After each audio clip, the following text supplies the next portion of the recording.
তারেক রহমান সাহেব বৈষম্যহীন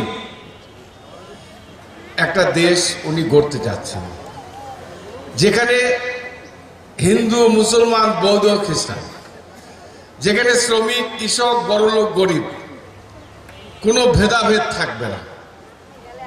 উনি একটা বৈষম্যহীন সমাজ, যেটা এই বাংলাদেশের ইতিহাসে প্রথম, যার হাত ধরে এই 31 দফার মধ্যে এই বৈষম্যহীন দেশ গড়ার কথা বলেছেন। উনি সবার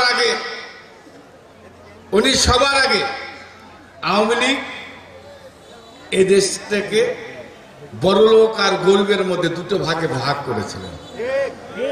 একটা গ্রুপ বড়লোক আর আরেকটা গ্রুপ না খেয়ে মরুক।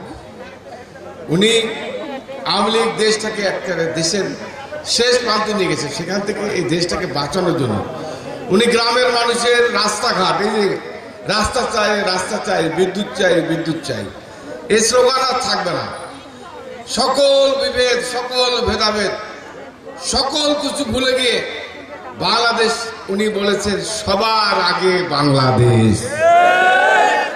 উনি রাষ্ট্রকে সবচেয়ে গুরুত্ব দিয়েছেন।